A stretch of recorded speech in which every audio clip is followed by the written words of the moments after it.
ചെറ്റ ബസ് സ്റ്റാൻഡിന് നിയമമുണ്ടല്ലടാ, ഇത് പോലീസ് സ്റ്റേഷന്റെ നിയമം.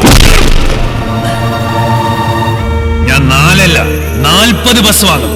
നിന്റെ വണ്ടിയുടെ റൂട്ട് വരെ വാങ്ങും, ഓട്ടിക്കും. കാണണം നടക്കാൻ.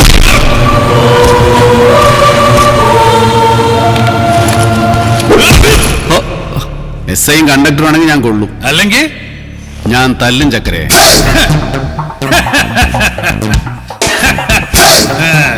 നീ തല്ലല്ലേ? റോഡ് കിങ്ങിന്റെ മുതലാളി സാജൻ ജോർജ്.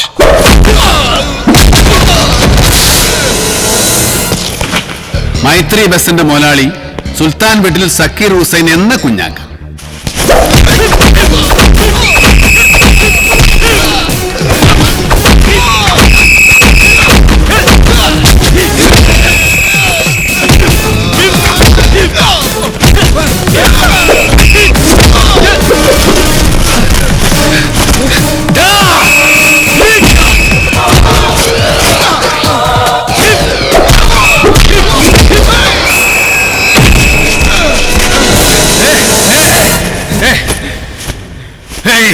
വേണ്ട, സബ് ഇൻസ്പെക്ടർ സാജൻ ജോർജ്.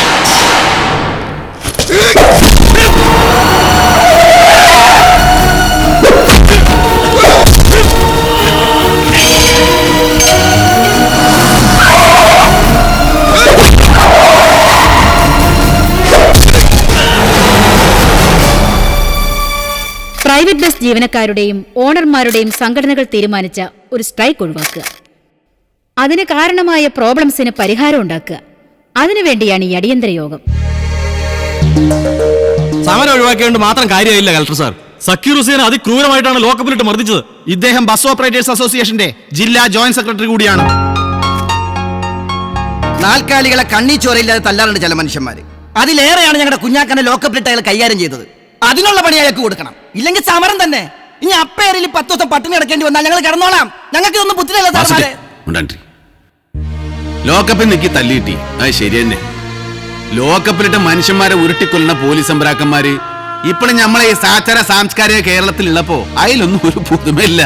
വേറെ ചില മാറാപ്പോളൊന്നും അയച്ചു കൊടേണ്ട. ഇവിടെ നമ്മളെ നാടും റോഡും ഒരേ മാതിരിയാ, എന്നും നന്നാക്കണ്ട്. എന്നാലോ ഒരു കാലത്തും നന്നാവൂല. 30,000-ഓളം സ്വകാര്യ ബസ്സുകളാ ഈ നാട്ടിലെ റോഡും തോടും ഇല്ലാത്ത നിരത്തുമക്കൂടെ ഓടണത്. ആ വകയില് 3.25 കോടി ഉറുപ്പിക ഓരോ ദിവസവും സർക്കാരിന്റെ പെട്ടിയിലേക്ക് വീഴുന്നുണ്ട്. 2 ലക്ഷത്തോളം തൊഴിലാളികൾ ജീവിക്കേണ്ടെന്നാണ് പറച്ചില്. മുതലാളിമാരെന്ന പേരിൽ ഒരു 10,000-ഓളം ആളുകൾ വേറെ. ഒരു ബസ്സിൽ 5-8 പണിക്കാർ, ആഴ്ചയിൽ 3 ദിവസം കൂട്ടിക്കൊണ്ടിരിക്കുന്ന പെട്രോളിന്റെയും ഡീസലിന്റെയും വില, മെയിൻ്റെനൻസ്, ടാക്സ്, ഇൻഷുറൻസ്. അതിന്റെയും പുറമെ പോക്കറ്റ് അടിക്കുന്ന പോലീസുകാർ തുടങ്ങി കീശപ്പണ RT ഓഫീസിലെ തൂണ് പേരെ ഇന്ത്യക്ക് ഇടയിൽ കൂടെ ഉരുട്ടിക്കൊണ്ട് നടന്ന് വൈകുന്നേരം കൂട്ടിക്കയിച്ച് നോക്കുമ്പോ ഒരു സാധാരണ കൂലിപ്പണിക്കാരന് കിട്ടുന്ന നിത്യക്കൂലി പോലും കിട്ടുന്നില്ല വണ്ടിപ്പണിക്കാർക്ക്. ജനങ്ങൾക്ക് ബസ്സിലാണ് ജീവിക്കാൻ പറ്റുള്ളൂ. എന്നിട്ടും വണ്ടിപ്പണിക്കാർ ഓലെ ശത്രുക്കളാ, വണ്ടിപ്പണിക്കാർ പ്രതിക്കൂട്ടില്ല. എന്താ അതിന്റെ കാരണം? മരണപ്പാച്ചിൽ തന്നെ. അതിന്റെ കാരണം എന്താ? 1/2 മിനിറ്റും 1 മിനിറ്റും 2 മിനിറ്റും ഇടവിട്ട് ഒരേ സ്റ്റാൻഡിൽ നിന്ന് ഒരേ വഴിക്ക് പോണ ബസ്സുകളെ എങ്ങനെ പായാണ്ടിരിക്കും?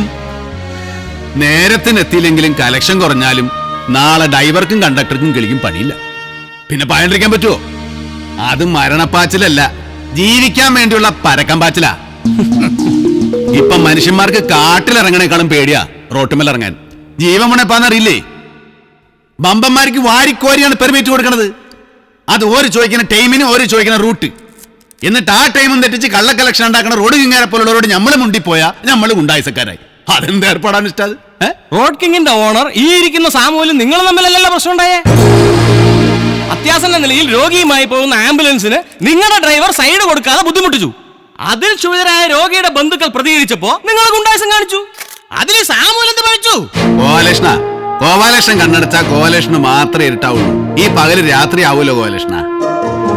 മിസ്റ്റർ സക്കീർ ഹുസൈൻ, റോഡിൽ സംഘർഷം നടക്കുന്നിടത്തുനിന്ന് നിങ്ങളെ കൂട്ടിക്കൊണ്ടുപോയ SI സാജൻ ജോർജിനെ നിങ്ങൾ സ്റ്റേഷനിലിട്ട് തല്ലിയോ? പോലീസ് സ്റ്റേഷനിലിട്ട് സബ് ഇൻസ്പെക്ടറെ ഞാൻ തല്ലിയേ? എന്താ ഭ്രാന്തുണ്ടോ? അവിടെ ഡ്യൂട്ടിയിലുണ്ടായിരുന്ന പോലീസുകാർ സാക്ഷികളാണല്ലോ. ഓ, അത് അവിടെ വെച്ചേക്ക് ഒരാളെ കൈവെക്കേണ്ടി വന്നിട്ടുണ്ട്. അത് റോഡ് കിങ് ബസിന്റെ മുതലാളി സാജൻ ജോർജിനെയാണ്, അല്ലാതെ SI സാജൻ ജോർജ് സാറിനെ അല്ല. എന്റെ പേരിലുള്ള റോഡ് കിങ് ട്രാൻസ്പോർട്ട് ഇയാൾ എന്നെ സാജൻ ജോർജിനെ എഴുതി കൊടുത്തോ? എന്റെ ബസ്സുകൾ മറ്റാരുടെയെങ്കിലും വന്ന് ഇയാൾ വിളിച്ചു പോയാൽ ഞാൻ സമ്മതിച്ചു തരണോ? നിങ്ങൾ സമ്മതിച്ച് തരേണ്ടി വരും സാമൂഹ്യ മുതലാളി.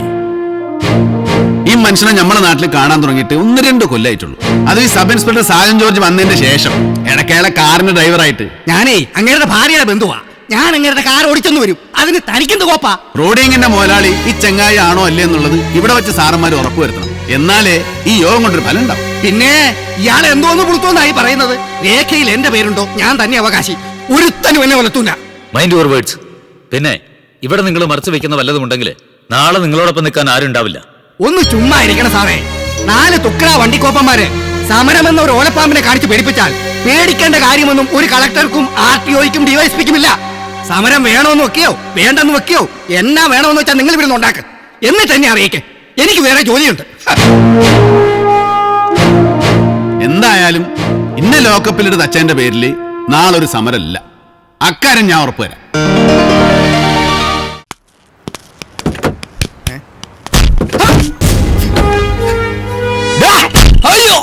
നാളെ ബസ് സമരം വേണോ വേണ്ടെന്നുള്ളത് ബന്ധപ്പെട്ടവർ തീരുമാനിച്ചു കഴിഞ്ഞ്. നാളെ ഈ ഭൂമിയിൽ വേണോ വേണ്ടെന്നുള്ളത് ഇപ്പൊ തീരുമാനിക്കണം ഞാനാ. പറടാ, ആരടാ റോഡിങ്ങിന്റെ മുതലാളി? കൊള്ള നായി.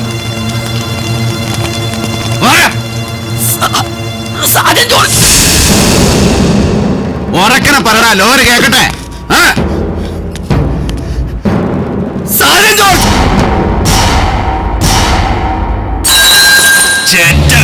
എന്റെ സർവ്വശത്രുക്കളുടെ മുന്നിൽ എല്ലാം വിളമ്പിട്ട് നാണമില്ലാതെ വന്ന് നിൽക്കുന്നു. കഴുത.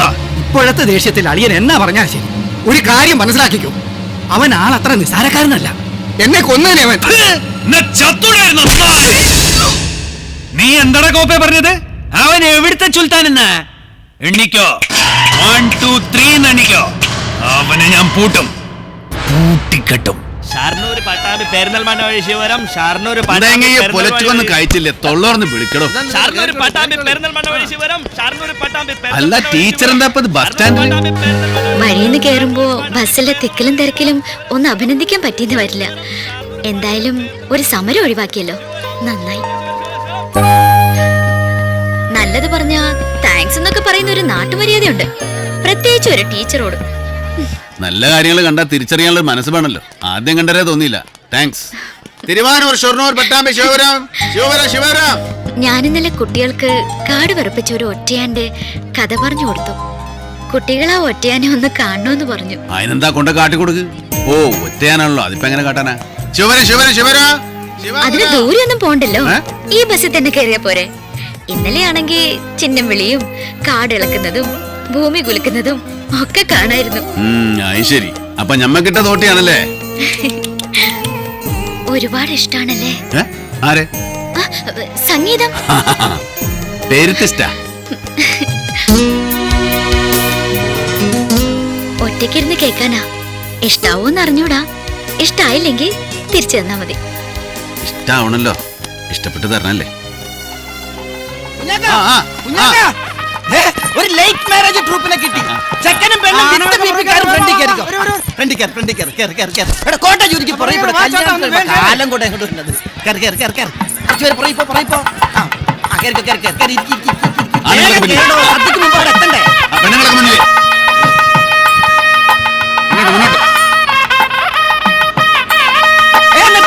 ഇതെന്താടോ മൊട്ടെ കല്യാണ മണ്ഡപോ?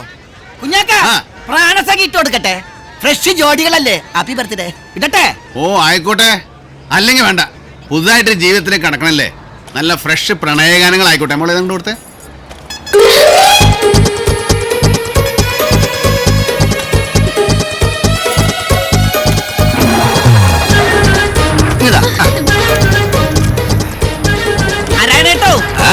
ഊരിയെടുക്കാൻ നോക്കുക. അല്ല ടൈറ്റാക്ക. നെഞ്ചിനുള്ളിൽ നീയാണ്, കണ്ണി മുന്നിൽ നീയാണ്, കണ്ണടച്ചാൽ നീയാണ് ഫാത്തിമ, ഫാത്തിമ.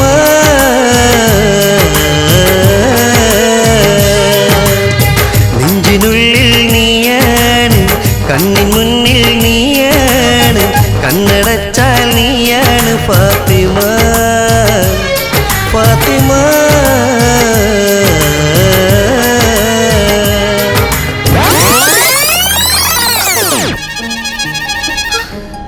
പ്രണയം ഒരു തിരിച്ചറിവാണ്, അതാരും പറഞ്ഞറിയിക്കേണ്ടതല്ല.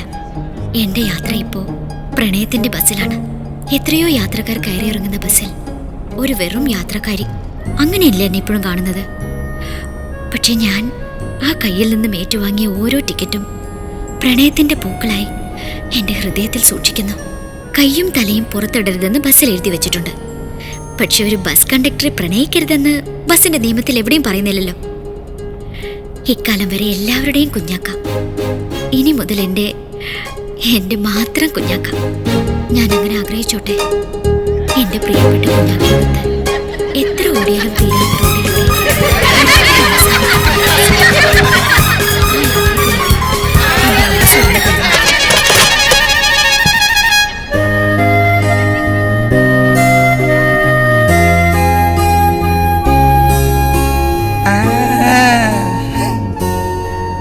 കാര്യങ്ങൾ ഇവിടം വരെ എത്തിയ സ്ഥിതിക്ക് ഇനി വെറുതെ ഇരുന്നിട്ട് കാര്യമില്ല. പെരിപ്പിക്കണോ മൊട്ടെ.